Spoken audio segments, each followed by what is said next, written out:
আসসালামু আলাইকুম। আমি আরিফুর রহমান, সহকারী শিক্ষক।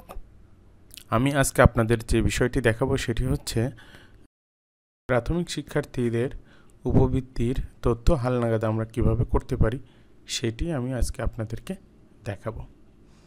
ভিডিওটি মনোযোগ সহকারে শেষ পর্যন্ত দেখবেন, তাহলে আপনারা খুব সহজেই বুঝতে পারবেন যে কিভাবে আমরা 2022 সালের শিক্ষার্থীদের তথ্য কিভাবে আমরা উপবৃত্তির তথ্য আপডেট করতে পারি।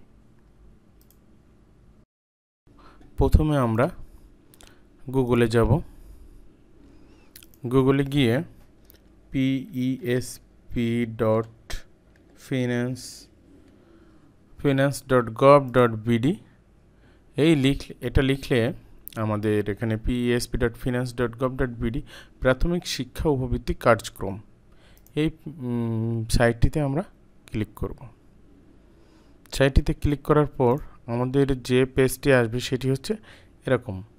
এখানে প্রধান শিক্ষক তার ফোন নাম্বার এবং পাসওয়ার্ড দিয়ে লগ ইন করবেন। আমি এখানে প্রধান শিক্ষকের ফোন নাম্বার এবং পাসওয়ার্ড দিয়ে আমি লগ ইন করছি। লগ ইন করার পরে মোহাম্মদপুর রেজিস্ট্রার বেসরকারি প্রাথমিক বিদ্যালয়ের আমি শিক্ষার্থীদের তথ্য হালনাগাদ করব। এক্ষেত্রে ড্যাশবোর্ডে আমরা প্রথমে এই যে এরকম একটি পেজ ইন্টারফেস ওপেন হবে। এরপরে আমরা এখানে বাম পাশে মেনু থেকে প্রাথমিক নির্বাচন, এখানে নতুন শিক্ষার্থী এন্ট্রি, শিক্ষার্থী তথ্য আপডেট, শিক্ষার্থী প্রাথমিক তালিকা, ক্লাস্টারের তালিকা জমাদান, নতুন শিক্ষার্থী বিশেষ, এগুলো আমরা জমা করতে পারি এটা প্রাথমিক নির্বাচনে। কিন্তু আমাদের শিক্ষার্থীদের উপবৃত্তির যে তথ্য হালনাগাদ করতে হবে সেক্ষেত্রে আমরা যেটি করব সেটি হচ্ছে বেনিফিশিয়ারি শিক্ষার্থী। এখান থেকে আমরা শিক্ষার্থীর শ্রেণী হালনাগাদ এই মেনুতে আমরা ক্লিক করব। ক্লিক করার পরে আমার এখানে টোটাল যে স্টুডেন্ট, সেই স্টুডেন্টের তালিকা আমার দেখাবে। এখানে টোটাল স্টুডেন্ট ছিল আমার 182। আমি 5 জন স্টুডেন্টকে অলরেডি আপডেট করেছি। আপডেটগুলো দেখা যাবে আমার শ্রেণী হালনাগাদ ক্লাস্টারের জমাদান, এই পেজটিতে আমরা দেখতে পাবো। এখানে আমি অলরেডি রোল নম্বর 1, 2, 3, 4, 5 আমি অলরেডি 5 জনকে আপডেট করেছি। তা এখন আমি আপনাদেরকে যে বিষয়টি দেখাবো সেটি হচ্ছে শিক্ষার্থীর শ্রেণী হালনাগাদ আমরা কিভাবে করব। প্রথমে আমার যেহেতু 5 নম্বর হয়ে গেছে, প্রথম থেকে আমি এখন এখানে ডান পাশে এই যে কলমের মতো চিহ্ন এডিট বাটন, এই কলমের মতো চিহ্নতে আমি ক্লিক করব। করলে আমার এরকম একটা ইন্টারফেস আসবে। এখান থেকে আমি কি করতে পারি, এখানে শ্রেণী যেহেতু প্রাক প্রাথমিকে ছিল, প্রাক প্রাথমিক থেকে শিক্ষার্থী প্রমোশন হয়ে প্রথম শ্রেণীতে উন্নত হয়েছে। এখন সেখানে শ্রেণী রোল নাম্বার একই, সেক্ষেত্রে আমি এখানে প্রাক প্রাথমিক থেকে এটাকে আমি প্রথম শ্রেণী করে দেব। তারপরে এখানে কারণ শ্রেণী প্রমোশন দেওয়ার পরে সংরক্ষণ বাটনটিতে ক্লিক করলে আমার এখানে দেখা যাচ্ছে সাকসেস। এখানে 6 নম্বর ছিল, এখন রোল নাম্বার 7 চলে এসছে।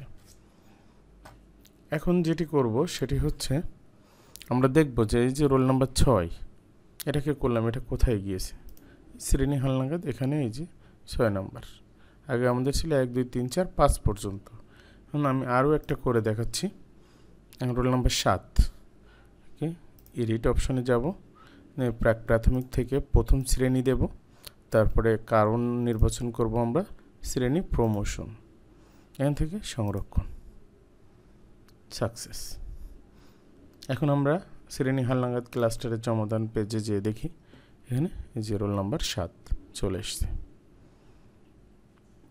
এখন এভাবে আমরা সবগুলোকে আমরা প্রথম থেকে প্রাক প্রাথমিক থেকে ক্লাস 4 পর্যন্ত আমরা ঠিক সেম ওয়েতে যে শ্রেণীতে আছে তারপরের শ্রেণীতে করব। যেমন আমি এখান থেকে আমি এখানে পেজে 100টি নিয়ে নিলাম, 100 পর্যন্ত দেখাবে। এখন দেখা গেল যে তৃতীয় শ্রেণীতে মোসাম্মদ ফারজানা আক্তারের রোল নাম্বার 1। আমি মোসাম্মদ ফারজানা আক্তার এই পেজটি এটাই আমি আপডেট করব। এটি আপডেট করতে গেলে আমার কি করতে হবে, এই যে এডিট অপশনে যাব, এরপরে এখানে তৃতীয় শ্রেণীর জায়গায় আমি করে দেব চতুর্থ শ্রেণী, তারপরে কারণ হিসেবে শ্রেণী প্রমোশন, তারপরে সংরক্ষণ। এখন আমরা যদি শ্রেণী হালনাগাদ পেজে চলে যাই, সেখানে আমরা দেখতে পাবো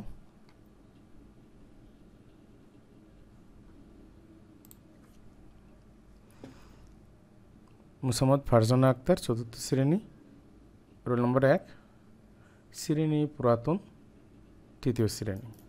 এইভাবে আমরা চতুর্থ শ্রেণী পর্যন্ত আমরা ঠিক সেমভাবে করব। এরপরে পঞ্চম শ্রেণীর শিক্ষার্থীদের ক্ষেত্রে আমরা যেটি করব সেটি হচ্ছে, এখন আমরা একটি পঞ্চম শ্রেণীর ক্ষেত্রে করে দেখব। পঞ্চম শ্রেণীর ক্ষেত্রে আমরা কি করব, সেক্ষেত্রে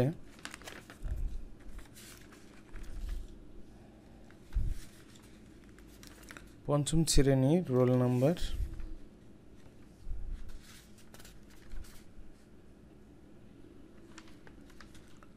পঞ্চম শ্রেণীদের ক্ষেত্রে আমরা যেটি করতে হবে সেটি হচ্ছে রোল নাম্বার 1 থেকে শুরু করি। পঞ্চম শ্রেণীর রোল নাম্বার 1,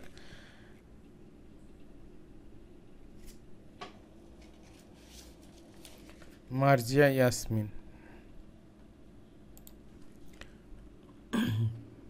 মার্জিয়া ইয়াসমিন, এই ক্ষেত্রে এটাকে আমরা যেভাবে করব সেটি হচ্ছে, এখান থেকে এডিট অপশনে যাব, সেমভাবে এখানে পঞ্চম শ্রেণীর জায়গায় এখানে আমরা দিব ষষ্ঠ শ্রেণী, তারপরে এখানে কারণ হিসাবে দিব প্রাথমিক চক্রের সমাপ্তি। এভাবে আমরা এরপরে সংরক্ষণ করলে আমাদের পেজটি সাকসেসফুল হয়ে গেল।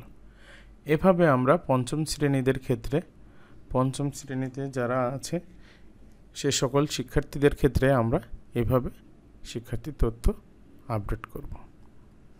এবং এখানে আরও কয়েকটি বিষয় আছে, আমি যে কোনো একটি পেজে নিয়ে যাচ্ছি। এখানে আরও কারণ হিসেবে আরও কিছু অপশন আছে, শ্রেণী প্রমোশন, প্রাথমিক চক্রের সমাপ্তি, পুনরাবৃত্তি, ভুল এন্ট্রি। যদি কোনো কারণে আপনার বিগত বছরে কোনো শিক্ষার্থীর এন্ট্রি ভুল হয়ে থাকে, যে দেখা গেল চতুর্থ শ্রেণীর শিক্ষার্থী, সেখানে আপনি তৃতীয় শ্রেণী বা দ্বিতীয় শ্রেণী অ্যাড করে ফেলেছেন, সেক্ষেত্রে আপনি এখন সেটি ভুল এন্ট্রি হিসাবে দিয়ে সংরক্ষণ করতে পারেন, তারপরে নতুন আপডেট আপনি করতে পারবেন।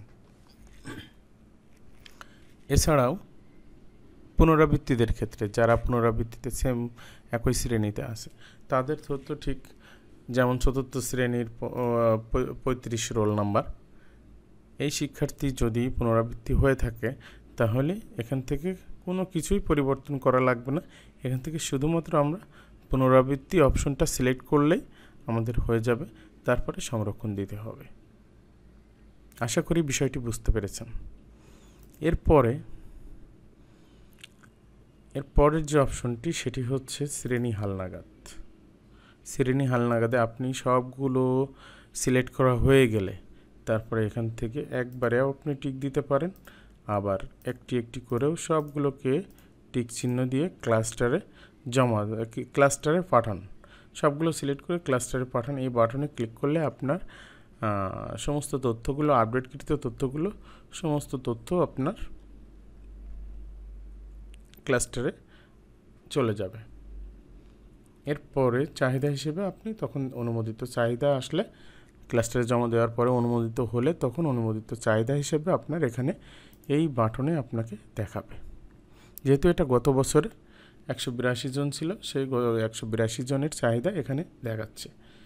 এখন আরও একটি বিষয়, যদি আপনার কোনো শিক্ষার্থীর তথ্য এন্ট্রি করতে বাকি ছিল, যদি থেকে থাকে এমন, সেক্ষেত্রে আপনি এখানে নতুন শিক্ষার্থী এন্ট্রি, এখান থেকে আপনি আবার এখানে সেই প্রথম প্রসেসের মাধ্যমে আমি কিভাবে নতুন শিক্ষার্থী তথ্য এন্ট্রি করতে হবে এ সম্পর্কিত আমি একটি ভিডিও দিয়েছি।